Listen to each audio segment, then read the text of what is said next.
Welcome to one biology. अब start करते हैं टॉपिक लिम्फ।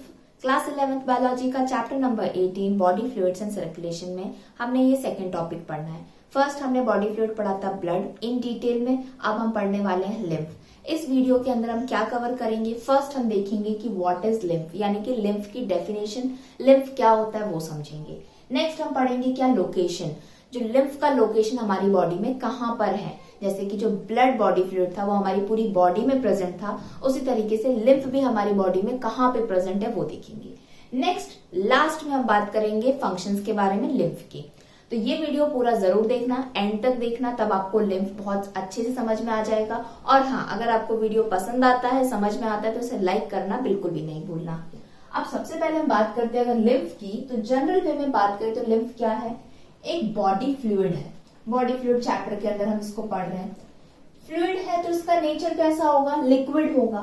ठीक है, लिक्विड नेचर है, लाइक ब्लड की तरह। कलर के बारे में बात करें, ब्लड रेड कलर का था, लिम्फ कलर लेस है। ये भी इसका रीजन क्या है वो हम पढ़ेंगे। कैसा लिक्विड हो गया, लिम्फ एक बॉडी फ्लूइड है जिसका नेचर लिक्विड है और जो कलरलेस है।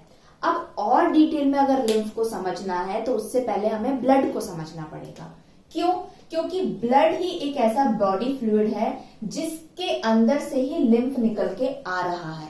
वो देखते हैं कैसे। देखो, ब्लड हो गया। अब ब्लड की क्या कॉम्पोजिशन थी हमको पता ही है, हमने दो मेन चीजें पढ़ी थी ब्लड में। एक तो ब्लड के अंदर होता है क्या, लिक्विड पार्ट, ठीक है, जिसको हम प्लाज्मा बोलते हैं। और दूसरा क्या होते हैं, फॉर्म्ड एलिमेंट्स होते हैं, जिसके अंदर क्या प्रेजेंट होते हैं, सेल्स प्रेजेंट होती हैं। डिफरेंट टाइप की सेल्स होती हैं, लाइक आरबीसीज होती हैं, डब्ल्यूबीसीज होती हैं, प्लेटलेट्स होती हैं। और क्या प्रेजेंट होता है फॉर्म्ड एलिमेंट्स में, ये तीनों हो गए। और डब्ल्यूबीसीज भी डिफरेंट टाइप्स की होती है, न्यूट्रोबीसो, basophils, eosinophils, monocytes and lymphocytes होते हैं। और अगर हम प्लाज्मा के बारे में बात करें तो जो लिक्विड पार्ट होता है ब्लड का, उसके अंदर और भी चीजें होती हैं, लाइक क्लॉटिंग फैक्टर्स होते हैं, एंजाइम्स होते हैं, छोटे छोटे प्रोटीन्स होते हैं, जिसमें से स्पेशली हमने फाइब्रिनोजेन, एल्बुमिन एंड ग्लोबुलिन पढ़ा था। ठीक है, तो यहाँ पर आप ये भी पॉइंट याद रखो कि प्लाज्मा के अंदर कुछ स्मॉल प्रोटीन्स भी प्रेजेंट है, कुछ हैवी प्रोटीन्स भी है और इलेक्ट्रोलाइट्स भी है, आयंस भी है, न्यूट्रिएंट्स भी है, बहुत सारी चीजें उसके अंदर। लेकिन अभी हमको केवल ये चीज पढ़नी है। तो जब अब देखो यहाँ पर जो ब्लड है, अब ये ब्लड जो है वो कहाँ पे फ्लो करता है हमारी बॉडी के अंदर। जो ब्लड है वो या तो फ्लो करेगा किसमें, आर्टरी में, ठीक है, ब्लड वेसल्स है, या फ्लो करेगा किसमें, वेन्स में। ये दोनों क्या है, ये दोनों है ब्लड वेसल्स, यानी कि इनके अंदर ब्लड बहता है। तो अगर मैं ये बना दूं कि ये एक ब्लड वेसल है, अब ये जाने दो कि ये आर्टरी है कि वेन है, उसको भूल जाओ। ठीक है, तो इसके अंदर कौन मूव कर रहा है, इसके अंदर मूव कर रहा है ब्लड। तो ये हो गया कैसा, ये हो गया ब्लड इसके अंदर मूव कर रहा है। कभी कभी क्या होता है, ये जो ब्लड जब मूव करता है, इसमें से जो प्लाज्मा वाला पार्ट है, लिक्विड पार्ट है, along with the some small proteins and few RBCs, कुछ RBCs के साथ प्लाज्मा और कुछ स्मॉल प्रोटीन्स को लेकर क्या हो जाता है, बाहर निकल जाता है। और जैसे ही ये बाहर निकल जाता है, तब ये जो लिक्विड बाहर निकला है वो ना तो प्लाज्मा बचता है, ना ही वो ब्लड कहलाता है। ब्लड इसलिए नहीं कहलाता क्योंकि उसके साथ में आरबीसीज नहीं गई हैं। प्लाज्मा इसलिए नहीं कहलाता है क्योंकि उसके अंदर और भी प्रोटीन्स, इलेक्ट्रोलाइट्स, आयंस जो थे वो पूरे नहीं आते। तब हम इसको क्या नाम देंगे, तब इसको हम नाम देते हैं क्या, लिम्फ। अभी भी लिम्फ के बारे में हमने कंप्लीटली नहीं पढ़ा। अगर मैं बोलूं कि वो ब्लड वेसल्स में से जो लिक्विड बाहर आ जाता है उसको मैं लिम्फ कहती हूँ, तो ये इनकम्प्लीट डेफिनेशन है, इनकम्प्लीट एक्सप्लेनेशन है। इसका डिटेल में एक्सप्लेनेशन पढ़ना जरूरी है कि एग्जैक्टली कौन सी ब्लड वेसल्स में से ये ब्लड के अंदर से प्लाज्मा निकल के आता है। उसके लिए अगेन हम दो चीजों को समझेंगे, एक समझेंगे लंग्स और दूसरा समझेंगे हार्ट। इन दोनों का स्ट्रक्चर हल्का सा बनाएंगे, थोड़ा सा रफ डायग्राम, और फिर समझते हैं। सबसे पहले मैंने यहाँ पर ये बना दिए हैं क्या, लंग्स। ठीक है, ये हमारी बॉडी का एक पार्ट है, क्या नाम है, ऑर्गन है, इसका नाम है लंग्स। और उसके नीचे प्रेजेंट है क्या, ये प्रेजेंट है हार्ट, कुछ इस तरीके का। कितने चैम्बर होते हैं हार्ट के अंदर, 4 चैम्बर होते हैं। अब एक प्रोसेस होता है, यहाँ पे मैं लिख देती हूँ क्या, हार्ट। एक प्रोसेस होता है ब्रीथिंग, रेस्पिरेशन। उसमें हम क्या करते हैं, उसके अंदर बाहर से जो सांस होती है, एयर होती है, उसको अंदर ले लेते हैं, अंदर लेने के बाद कहाँ पहुंचती है, लंग्स के अंदर पहुंचती है एयर। हमारी लंग्स के अंदर ट्रैकिया में जाती है, ब्रोंकाई में जाती है, ये हो गया लंग्स, ठीक है। ये एयर जा रही है ट्रैकिया के अंदर, ब्रोंकाई में, प्राइमरी सेकेंडरी टर्शियरी ब्रोंकाई में जाएगी, लास्ट में फाइनली वो कहाँ पहुंचती है, ये कुछ ऐसे सैक लाइक स्ट्रक्चर होते हैं राउंड राउंड, एल्वलाई के पास में जाती है, कौन, एयर जाती है। यहाँ पर क्या होता है, ये जो ऑक्सीजन प्रेजेंट होती है एयर के अंदर वो हो जाती है ट्रांसफर, हो जाती है ट्रांसफर। अगर वो ऑक्सीजन ट्रांसफर हो रही है तो कौन लेके जाता है उसको, ब्लड लेके जाता है। तो इसका मतलब यहाँ पर कोई ब्लड वेसल तो होगी जो लेकर जाएगी। तो यहाँ पर मैंने बना दी ये ब्लड वेसल, ठीक है, यानी कि इसके अंदर ब्लड मूव हो रहा है और उसको बोलते हैं क्या, पल्मोनरी वेन। पीवी मैं यहाँ पे लिख देती हूँ, क्या लिख देती हूँ, पल्मोनरी वेन हो गई। तो इसके अंदर कौन आ रहा है, इसके अंदर ब्लड बह रहा है, ठीक है, ये ब्लड जा रहा है। अब ये लंग्स से होते हुए आ रहा है, ये लंग्स के होते हुए आ रहा है, तो इसके अंदर कौन बैठ गया आके, ऑक्सीजन बैठ चुका है ब्लड के अंदर। तो ये वाला ब्लड को हम बोलते हैं प्योर ब्लड, ऑक्सीजनेटेड ब्लड, ठीक है। तो यहाँ पर मैं लिख देती हूँ ये वाले ब्लड को प्योर ब्लड या फिर ऑक्सीजनेटेड ब्लड हो गया ये। अब ये ब्लड लंग से होते हुए तो आया पल्मोनरी वेन से, अब हार्ट के अंदर कहाँ पे जाएगा, अब ये हार्ट के अंदर यहाँ पर कर जाएगा क्या, एंटर। यहाँ पर ये कर गया हार्ट के अंदर, इस तरीके से एंटर कर गया आएगा। और ये होता है क्या, लेफ्ट एट्रियम। अभी यहाँ पे ध्यान देने की जरूरत नहीं कौन लेफ्ट राइट क्या है, बस इतना जान लो, लंग्स में से यहाँ से पल्मोनरी वेन से प्योर ब्लड आ रहा है, ऑक्सीजनेटेड ब्लड आ रहा है और ये आपके हार्ट के अंदर एंटर कर रहा है। हार्ट में जैसे ही यहाँ पर ये एंटर कर जाएगा एट्रियम ऊपर वाले पार्ट में, उसके बाद ये कहाँ आएगा, नीचे आ जाएगा, ठीक है, वेंट्रिकल में आ गया। वेंट्रिकल में आने के बाद में क्या करेगा, ये हार्ट से फिर से ब्लड जाएगा, प्योर ब्लड। अब कहाँ पर जाएगा, ये जाने वाला है नीचे टिश्यूज के पास में। किसके पास में, टिश्यू। हमारी बॉडी के अंदर बहुत सारे टिश्यूज अलग अलग प्रेजेंट होते हैं, ऑर्गन्स हैं, सेल्स हैं, तो टिश्यूज भी प्रेजेंट होंगे। अब ये कोई भी टिश्यू हो सकता है, आपके पाँव में हो सकता है, स्टमक में हो सकता है, हैंड में हो सकता है, थाइज में हो सकता है, कहीं के भी ये टिश्यूज में जा रहा है कौन, ब्लड। तो यहाँ मैंने बना दिया ये आपका वेंट्रिकल से जा रहा है क्या, ब्लड, ठीक है। तो ये ब्लड कैसा है, अगेन ये ब्लड है प्योर ब्लड, ऑक्सीजनेटेड ब्लड जा रहा है। इस ब्लड के अंदर ऑक्सीजन बैठी हुई है, जैसे ये टिश्यू के पास जाता है तो टिश्यूज क्या करता है, ऑक्सीजन को ले लेता है और किसको दे देता है, कार्बन डाइऑक्साइड को दे देता है। अब यहाँ पर एक चीज समझने वाली क्या है, जो ये ब्लड वेसल्स आ रही है लंग्स से, ये हो गई पल्मोनरी वेन, और जो हार्ट से निकल के आ रही है टिश्यू के पास में, ये हो गई क्या, आर्टरी। आई बात समझ में, ब्लड वेसल्स हैं, ब्लड को कैरी कर रही हैं। जो लंग्स के पास से होकर आई हार्ट पर वो पल्मोनरी वेन थी, और जो हार्ट से निकल के टिश्यू के पास जा रही है वो है आर्टरी, इसके अंदर ब्लड जा रहा है। अब ये जो ब्लड वेसल्स होती हैं ये क्या करती हैं, आगे जैसे टिश्यूज के पास पहुंचती हैं ये पतली पतली हो जाती हैं, तब हम इन ब्लड वेसल्स को आर्टरी नहीं बोलते हैं, कैपिलरीज बोलते हैं। क्या बोलते हैं, कैपिलरीज बोलते हैं। यहाँ पे मैं लिख देती हूँ।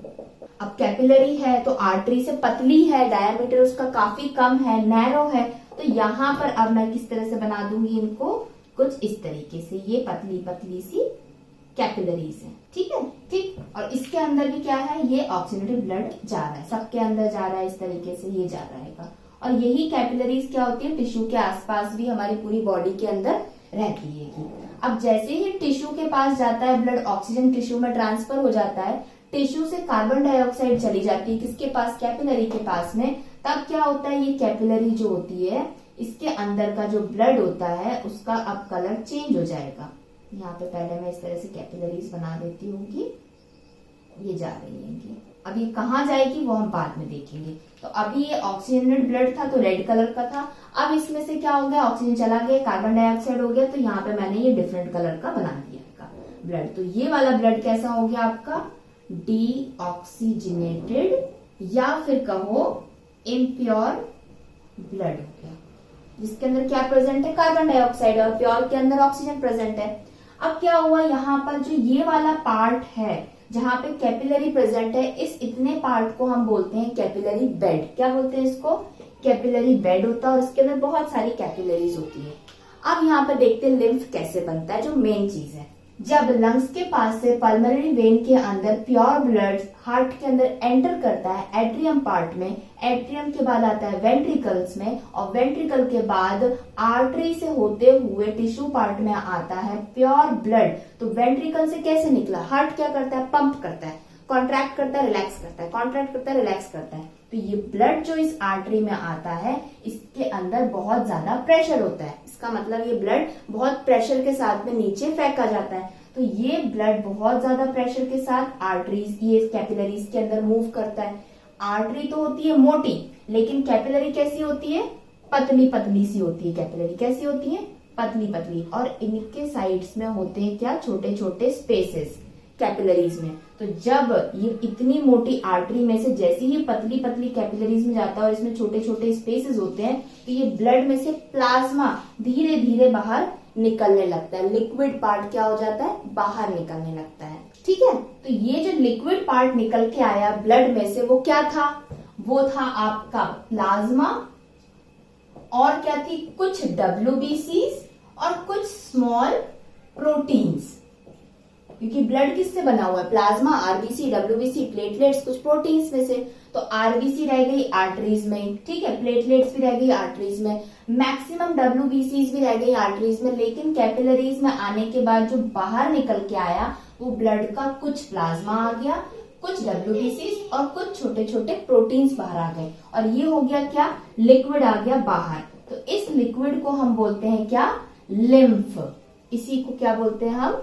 लिम्फ बोलते हैं। और अब ये जो लिम्फ है वो कहाँ पर आ रहा है? टिश्यूज के आसपास आ रहा है। अब टिश्यू दूर दूर तो होते नहीं है। अगर ये टिश्यू मैंने एक बनाया, ये दूसरा टिश्यू, ये तीसरा टिश्यू, ये फोर्थ, ये फिफ्थ, इस तरीके से अरेंज है और ये टिश्यूज बन के ऑर्गन बन जाता है, तो यहाँ पर थोड़ी थोड़ी सी क्या होती है? स्पेस होती है। तो ये जो लिक्विड है ना लिम्फ, ये इनके साइड साइड में से निकल के बहता है इस तरीके से। तो इसीलिए इसको बोलते हैं इंटरस्टिशियल फ्लूइड। क्या बोलते हैं? दूसरा नाम क्या होता है लिम्फ का? Interstitial fluid. तो ये बात क्लियर हो गई कैसे ब्लड में से लिम्फ निकल कर आया। ब्लड में से प्लाज्मा बाहर आ गया, कुछ WBCs आ गई और कुछ छोटे छोटे प्रोटीन्स आ गए। अब आप ये सोचो कि ब्लड में से RBC निकल के क्यों नहीं आई, प्लेटलेट्स निकल के क्यों नहीं आई? क्योंकि जो कैपिलरी है वो एज कंपेयर टू आर्टरी, ये आर्टरी हो गई और ये हो गई आपकी कैपिलरी, काफी पतली होती है। आर्टरी के अंदर तो RBCs बहुत अच्छे से मूव करती है, सारे WBCs, RBC, प्लेटलेट्स आराम से मूव करते हैं। लेकिन जैसे ही कैपिलरी में आती है तो ये बहुत कम स्पेस होती है। RBCs तो पूरी स्पेस ले लेती है। तो RBC इतनी छोटी छोटी जगह में से निकल के नहीं आ सकती, केवल कुछ WBC आती है और लिक्विड पार्ट आ जाता है। इसीलिए जो लिम्फ होता है, जो इंटरस्टिशियल फ्लूइड है, उसका कलर क्या होता है? कलरलेस। क्योंकि ब्लड का कलर रेड क्यों होता है? क्योंकि इसमें RBC प्रेजेंट होती है, और लिम्फ जो निकल कर आया है कैपिलरीज के स्पेसेस में से, RBC नहीं आई है उसके साथ में, इसलिए वो कैसा है? कलरलेस लिक्विड है। तो इतना क्लियर हो गया था लिम्फ के बारे में। इंटरस्टिशियल फ्लूइड क्यों कहते हैं, कलरलेस क्यों होता है, और लिम्फ एग्जैक्टली कहाँ से बन के निकलता है और क्यों बन के निकला? क्योंकि यहाँ पे हार्ट ने प्रेशर के साथ ब्लड को आर्टरीज में मूव कराया था। यहाँ पर मैंने फिर से बनाया है, एक बार और जल्दी से समझते हैं। लंग्स के पास से पल्मोनरी वेन के अंदर प्योर ऑक्सीजनेटेड ब्लड आ चुका है, एट्रियम के अंदर, लेफ्ट एट्रियम में, लेफ्ट वेंट्रिकल में आया हार्ट के, फिर वहां से आर्टरी के अंदर बहुत ही हाई प्रेशर के साथ में वो ब्लड आ रहा है, कहाँ? नीचे की तरफ में आ रहा है आर्टरी से, और अब वो कहाँ आ गया? कैपिलरी बेड के पास। यानी कि यहाँ पे बहुत सारी कैपिलरीज है जो काफी पतली है एज कंपेयर टू आर्टरी से। जैसे ही कैपिलरी के अंदर ये ब्लड एंटर करता है, तो कैपिलरी के अंदर क्या होते हैं? छोटे छोटे से स्पेसेस होते हैं, उसके अंदर जगह होती है ताकि वहां से कुछ निकल के बाहर आ सकता है। तो अब ये जैसे ही ब्लड इसके अंदर जाता है यहाँ पे, और साथ ही साथ ये यहाँ से ऊज आउट तो होता ही है, टिश्यूज के अंदर क्या डाल देता है? ऑक्सीजन, और टिश्यू से क्या मिल जाती है इसी ब्लड को? Carbon dioxide. और यहाँ पर ये जो कार्बन डाइऑक्साइड वाला ब्लड है, जिसे हम इम्प्योर ब्लड बोलते हैं, डीऑक्सीजनेटेड ब्लड बोलते हैं, ये मूव हो जाता है किसमें? वेन्स में। अब ये इसको हम आर्टरी नहीं कहेंगे, क्या बोलेंगे, वेन बोलेंगे। और ये वेन डीऑक्सीजनेटेड ब्लड लेके कहां पर जाती है कि जाती है फिर से हार्ट के पास राइट एट्रियम में गिरा देती है। राइट एट्रियम से फिर वो कहा जाता है, राइट वेंट्रिकल के पास इम्प्योर ब्लड जाता है। और यही इम्प्योर ब्लड राइट वेंट्रिकल से फिर जाता है कहां पर, लंग्स के पास में जा रहा है, क्या होने के लिए, प्योर होने के लिए। क्योंकि यहाँ पर क्या है, यहाँ पर एयर आ रही है ऑक्सीजन को लेके और फिर प्योर हो जाएगा। फिर यहाँ लेफ्ट एट्रियम में, लेफ्ट वेंट्रिकल में, आर्टरीज में, कैपिलरीज में, टिश्यू में एक्सचेंज हो जाएगा और ये फिर से राइट एट्रियम, राइट वेंट्रिकल और दोबारा से लंग्स में पहुंच जाएगा प्योर होने के लिए। यहाँ पर जो कैपिलरी वाला पार्ट था यहाँ पर, तो यहाँ से क्या डेफिनेशन बन जाएगी आपकी लिम्फ की। लिम्फ में क्या होगा, plasma that Ojing out from the blood. यानी कि लिम्फ क्या है, लिम्फ कुछ नहीं है, प्लाज्मा है, किसका, ब्लड का। That oozes out from the blood along with the WBC and few proteins. तो यहाँ पर जो ये निकल के आ रहा है प्लाज्मा, इसके अंदर कुछ कुछ क्या प्रेजेंट है, WBC है, कुछ छोटे छोटे प्रोटीन्स हैं और ये प्लाज्मा है, लिक्विड है, कलरलेस है। इसको हम क्या बोलते हैं, लिम्फ बोलते हैं। तो ये हो गई लिम्फ की डेफिनेशन। और सेकंड पॉइंट क्या था कि लिम्फ की लोकेशन क्या है। लिम्फ आपके हार्ट में बना नहीं, लिम्फ आपके लंग्स में बना नहीं, लिम्फ आपकी आर्टरीज में बन रहा है क्या, नहीं। लिम्फ कहाँ बन रहा है, कैपिलरीज में आके बन रहा है। और वो भी क्यों बन रहा है, क्योंकि यहाँ पे ब्लड का प्रेशर ज्यादा है, जगह है, तो वो कुछ कुछ चीजें बाहर निकल जाती है, ओज आउट हो जाती है कि आरबीसी नहीं निकल पाती कैपिलरी से बाहर, इसीलिए लिम्फ का कलर क्या हो जाता है, कलर लेस लिक्विड हो जाता है। तो लोकेशन क्या हो गई, कैपिलरी। अगर मैं बोलूं कि ब्लड के अंदर आरबीसी प्रेजेंट होती है, ट्रू और फॉल्स, ट्रू है क्योंकि उसका कलर इसलिए रेड होता है। अगर मैं बोलूं कि लिम्फ के अंदर आरबीसी प्रेजेंट होती है, ट्रू और फॉल्स, फॉल्स है। लिम्फ के अंदर आरबीसी प्रेजेंट नहीं होती है, दो लिम्फ ब्लड का पार्ट होता है। बिकॉज जो आरबीसीज होती हैं वो आर्टरीज में रह जाती हैं, कैपिलरीज में रह जाती हैं, वो कैपिलरी से बाहर निकल के ओज आउट होकर नहीं आती हैं। तो ठीक है, इतना पार्ट कंप्लीट हो गया आपका, लिम्फ का समझ में आ गया, what is lymph and where location इसकी आपको पता चल गई। अब देखते हैं क्या ये जो लिम्फ आपका बन गया, यहाँ टिश्यू से इंटरस्टिशियल फ्लूइड बन के निकल रहा है, अब इसका क्या होगा, ये बॉडी में ऐसे ही घूमता रहेगा क्या, नहीं। जैसे कि जो ब्लड है हमारी पूरी बॉडी के अंदर मूव होता है तो ऐसे ही नहीं घूमता रहता है, उसके लिए ब्लड वेसल्स बनाई गई हैं। आर्टरीज है जिसमें प्योर ब्लड है, वेन्स है जिसमें इम्प्योर ब्लड है, और पतली पतली कैपिलरीज है जिसके अंदर भी ब्लड प्रेजेंट है, प्योर भी होता है, इम्प्योर भी होता है। ठीक है, अब ये क्या होता है, लिम्फ जो यहाँ से टिश्यूज से निकल के आता है ये हो जाता है कलेक्ट। तो ये इंटरस्टिशियल फ्लूइड क्या होता है, कलेक्ट होता है, किसके अंदर होता है, कुछ वेसल्स के अंदर, लाइक पाइप लाइक स्ट्रक्चर जैसे आर्टरीज और कैपिलरीज हैं, उन्हीं के अंदर ये जाके इंटरस्टिशियल फ्लूइड चला जाता है। और इनको बोलते हैं क्या, लिम्फेटिक कैपिलरीज, क्योंकि ये क्या है, आर्टरी जितनी मोटी तो नहीं है, इनको हम कैपिलरी बोल सकते हैं। तो कैसे डिस्टिंग्विश करोगे कि ये ब्लड कैपिलरी है कि लिम्फ कैपिलरी है, तो इसके अंदर लिम्फ जा रहा है तो इसलिए इसका नाम क्या हो जाता है, ये लिम्फेटिक कैपिलरी। इतना क्लियर हो गया, लिम्फ बना कैपिलरी बेड में, वो लिम्फ निकल के आया लिक्विड, टिश्यूज के साइड साइड में से निकल के जा रहा है, इसलिए इंटरस्टिशियल फ्लूइड बोलते हैं। अब ये पतली पतली कैपिलरीज के अंदर बहना स्टार्ट हो जाता है, ठीक है, इनको बोलते हैं क्या, लिम्फेटिक कैपिलरीज। अब ये बह रहा है तो लिम्फेटिक कैपिलरीज कहीं तो जाएंगी, ये जाके क्या हो जाती है, एक छोटा सा स्पेस रहता है वहां पर आके भर जाता है, और इसको बोलते हैं क्या, लिम्फेटिक वेसल, लिम्फेटिक वेसल। अब ये जैसे ही भरता है और ज्यादा आता है तो ये और आगे की तरफ मूव करती है, और आगे मूव करती है तो और बड़ा वेसल आता है जिसको हम बोलते हैं क्या, लिम्फेटिक नोड या लिम्फ नोड बोलते हैं। क्या बोलते हैं, लिम्फ नोड। ये यहाँ पर जो बहुत सारी लिम्फेटिक वेसल्स होती हैं ये आपस में कनेक्ट हो जाती हैंगी और क्या बना लेती हैंगी, ज्यादा बड़ा सा एक स्ट्रक्चर जिसको हम बोलते हैं क्या, लिम्फ नोड। ठीक है, क्या बोलते हैं इसको, लिम्फ नोड। यहाँ पे बहुत सारा फ्लूइड प्रेजेंट होता है जिसको हम लिम्फ बोलते हैं। अब ये वाला पॉइंट इंपॉर्टेंट है, समझना ध्यान से। लिम्फ नोड, यहाँ पर भी लिम्फ प्रेजेंट है ज्यादा, लिम्फेटिक वेसल उसके अंदर भी लिम्फ प्रेजेंट है, लिम्फेटिक कैपिलरी के अंदर ही प्रेजेंट है, और लिम्फ यहां से आ रहा है, तो ये एक सिस्टम बन गया है। क्या बन गया है? सिस्टम बन गया, क्योंकि इसके अंदर कई सारी चीजें इन्वॉल्व हो गई हैं। तो इस पार्ट को हम क्या बोलते हैं? Lymphatic system. जैसे कि हमारा सर्कुलेटरी सिस्टम होता है, ब्लड सर्कुलेटरी सिस्टम होता है, डाइजेस्टिव सिस्टम होता है, रेस्पिरेटरी सिस्टम होता है, एक्सक्रेटरी सिस्टम होता है, उसी तरीके से लिम्फेटिक सिस्टम होता है जिसके अंदर ओनली लिम्फ फ्लो करता है। अलग अलग ब्लड वेसल्स होती हैं, एक को लिम्फेटिक कैपिलरीज बोलते हैं, फिर वो कलेक्ट हो जाती है लिम्फेटिक वेसल्स में, और बहुत सारी लिम्फेटिक वेसल्स एक साथ एक बड़ी सी लिम्फ नोड के अंदर लिम्फ को भर देते हैं। ठीक है, यही वाली लिम्फ नोड हमने कहाँ पढ़ी थी? ये लिम्फ नोड हमने पढ़ी थी ब्लड में, जब हम पढ़ रहे थे इसके फॉर्म्ड एलिमेंट्स, और उसमें कौन से पढ़ रहे थे हम लोग? WBCs, जिसमें डिफरेंट टाइप्स थे, neutrophils, basophil, eosinophils, monocytes and lymphocytes. तब हमने ये वाला वर्ड पढ़ा था, जो लिम्फ नोड होती है वहां पर लिम्फोसाइट्स यहाँ पर ओरिजिनेट होती है कि ठीक है। तो समझ में आ गया कैसे यहाँ पे जो लिम्फ लिक्विड है, जो ब्लड का ही पार्ट है, उसमें इतनी कैपेसिटी है कि वो कुछ टाइप की WBCs को जनरेट कर सकता है।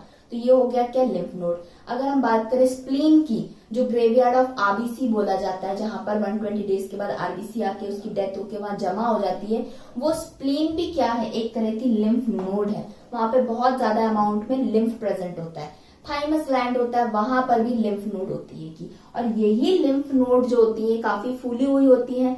डॉक्टर के पास जब जाते हैं, कुछ आप सिम्टम्स बताते हो, वो कई बार आपके यहाँ पर गर्दन के पास में टच करके कुछ नोड्स को ढूंढता है, कुछ बोलते हैं गांठों को ढूंढता है, बोलते हैं कि हाँ लिम्फ बढ़ी हुई है, लिम्फ नोड्स बढ़ी हुई हैं। तो इसका मतलब क्या हो गया? यहाँ पर लिम्फ जाके कलेक्ट हो चुका है, और वो इतना कलेक्ट हो जाता है कि डॉक्टर आपका यहाँ छू कर भी पता लगा सकता है, नोड्स को पता लगाया जा सकता है। तो लिम्फ नोड हुआ, तो उसी के आसपास क्या? कैपिलरीज भी प्रेजेंट होगी। तो हमारी पूरी बॉडी के अंदर भी कैपिलरीज होती हैं। तो लाइक ब्लड जैसे हमारी पूरी बॉडी में प्रेजेंट है, लिम्फ भी हमारी पूरी बॉडी के अंदर प्रेजेंट होता है। अब हम क्या देखते हैं? फाइनल पार्ट इसका क्या? फंक्शन। जैसे कि ब्लड का फंक्शन था ट्रांसपोर्ट करवाने का, लिम्फ का फंक्शन भी यही है। जो भी लिक्विड है इसके अंदर जो प्रेजेंट होगा, ये जहां जहां मूव करेगा वहां पर वो सारे सब्सटेंसेस को क्या कर देगा? ट्रांसपोर्ट कर देगा। अब वो सब्सटेंसेस क्या होते हैं वो हम जान। तो ट्रांसपोर्ट करता है लिम्फ, सबसे पहले हम लिख लेते हैं किसको? ऑक्सीजन को ट्रांसपोर्ट करता है। हमने ऑक्सीजन लिया है तो हम कार्बन डाइऑक्साइड को रिलीज करेंगे, तो कार्बन डाइऑक्साइड को भी वो ट्रांसपोर्ट करता है, जो एक तरह का वेस्ट है। फिर बात करते हैं किसकी? न्यूट्रिएंट्स की। बहुत से ऐसे न्यूट्रिएंट्स होते हैं जो ब्लड में तो फ्लो करते हैं, साथ ही साथ जब लिम्फ बन जाता है, कैपिलरी से निकल के ऊज आउट होता है, तो उसमें भी वो न्यूट्रिएंट्स चले जाते हैं, क्योंकि वो बहुत छोटे होते हैं, कैपिलरी से निकल जाते हैं। अब आप यहाँ बोलोगे कि ब्लड के अंदर भी न्यूट्रिएंट ट्रांसपोर्ट होते हैं, लिम्फ में भी होते हैं। तो देखो ये इसके अंदर ब्लड जा रहा है, इसमें बहुत सारे न्यूट्रिएंट्स प्रेजेंट है। ठीक है, तो यहाँ पर जैसे कैपिलरी के पास में आया, तो यहाँ से साइड से स्पेसेस में से प्लाज्मा निकल गया, तो क्या न्यूट्रिएंट्स नहीं निकल सकते? निकल सकते हैं। ऑक्सीजन नहीं निकल सकती है, कार्बन डाइऑक्साइड यहाँ से भी निकल सकती है। तो ब्लड के अंदर जो प्रेजेंट है वही तो लिम्फ के अंदर प्रेजेंट है। लेकिन ये नहीं है कि जितने ब्लड में सारे एलिमेंट्स प्रेजेंट है वो सारे लिम्फ में आ जाएंगे, नहीं। जो इन स्पेसेस से निकल के आ सकते हैं वही लिम्फ के अंदर प्रेजेंट होंगे। तो ऑक्सीजन हो गया, कार्बन डाइऑक्साइड हो गया, न्यूट्रिएंट्स हो गए, कुछ हार्मोन्स होते हैंगे। अब सोचोगे कौन से हार्मोन्स होते हैं, वो आगे जब हम हार्मोन्स चैप्टर पढ़ेंगे तब हम इन डिटेल में समझेंगे। क्योंकि देखो जो लिम्फेटिक, ये लिम्फ नोड मैंने बताया था, ये क्या था? स्प्लीन है, आपका थाइमस है, थाइमस भी एक ग्लैंड है, वहां पर भी कुछ हार्मोन सीक्रेट होते हैंगे। अगर मैं बोल रही हूँ ये जो लिम्फ नोड है आपकी, क्या है लिम्फ नोड? एक ऐसा स्ट्रक्चर है जहाँ पे बहुत सारा लिम्फ प्रेजेंट है। जो थाइमस एक ग्लैंड आपकी बॉडी के अंदर है, वो एक टाइप की लिम्फ है, तो उसके अंदर भी लिम्फ प्रेजेंट है। तो थाइमस एक ग्लैंड है, तो वो एक हार्मोन बनाएगा डेफिनेटली, और वो हार्मोन बनाएगा तो अपने पास तो रखेगा नहीं, उसका वो ट्रांसपोर्ट करेगा पूरी बॉडी के अंदर। तो लिम्फ के पास में लिम्फ है, लिम्फेटिक नोड में, तो वो लिम्फ के अंदर उस हार्मोन को डाल देगा, और जहां जहां लिम्फ जाएगा वहां वहां वो हार्मोन चला जाएगा। तो इस तरीके से लिम्फ जो है वो हार्मोन के ट्रांसपोर्ट में भी हेल्प करेगा। ठीक है, अब देखो दूसरा इंपॉर्टेंट पॉइंट क्या है? लैक्टियल एक वर्ड आपकी बुक में दे के रखा है, और दे रखा है दूसरा क्या? फैट का ट्रांसपोर्टेशन। अब ये अलग से क्यों दिया पॉइंट आपकी बुक में? यही साथ में क्यों नहीं जोड़ दिया कि फैट के ट्रांसपोर्टेशन में? ऐसा इसलिए नहीं किया, देखो अगर मैंने डाइजेस्टिव सिस्टम अगर यहाँ नहीं बनाया है, सपोज मैंने कुछ खाया है, ठीक है, उसके अंदर फैट्स था, वो मेरे स्टमक के अंदर चला गया, छोटे छोटे यूनिट्स में टूट गया। स्टमक में जाने के बाद में क्या होता है, वो इंटेस्टाइन में जाता है, जो भी फूड होता है का इंटेस्टाइन में जाने के बाद वहां पे एग्जैक्टली एब्जॉर्प्शन स्टार्ट होता है। तो जो हमारी बॉडी के अंदर अगर मैं ये बनाती हूँ इस तरीके की, ये इंटेस्टाइन बनी हुई है, ठीक है, स्मॉल इंटेस्टाइन है और यहाँ पे लार्ज इंटेस्टाइन प्रेजेंट होती है। तो ये इंटेस्टाइन के आसपास क्या प्रेजेंट है, कैपिलरीज प्रेजेंट है, पूरा कैपिलरी का बेड बना हुआ है इसके आसपास। और ये कैपिलरीज आगे कहाँ पर आ गई हैं, इनके पास में यहाँ पे आर्टरी से जुड़ी हुई है।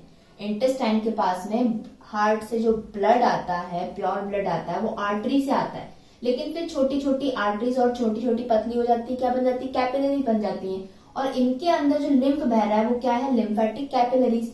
तो जो कैपिलरीज जिसके अंदर लिम्फ प्रेजेंट है और इंटेस्टाइन के आसपास घूमती हैं, उनको बोलते हैं क्या, लैक्टियल्स। क्या बोलते हैं, लैक्टियल्स। तो लैक्टियल्स क्या है, कुछ नहीं है, लिम्फेटिक कैपिलरीज है। क्या है वो, लिम्फेटिक कैपिलरीज है, और वो केवल इंटेस्टाइन के पास में प्रेजेंट है, इसलिए उनका नाम क्या है, लैक्टियल्स। तो क्या होता है, इसके अंदर जो कैपिलरीज के अंदर लिम्फ है, इसके अंदर फैट का ट्रांसपोर्ट हो जाता है। जो भी फैट इंटेस्टाइन में प्रेजेंट होता है, जो हम खाते हैं डाइजेशन के बाद, वो लिम्फेटिक कैपिलरीज में चला जाता है। और लिम्फेटिक कैपिलरीज के बाद में वो मिक्स हो जाता है कहाँ पर, ब्लड में। तो हमारी बॉडी के अंदर जो ब्लड है, उसके अंदर जो फैट आना चाहिए वो डायरेक्टली ब्लड को नहीं मिलता।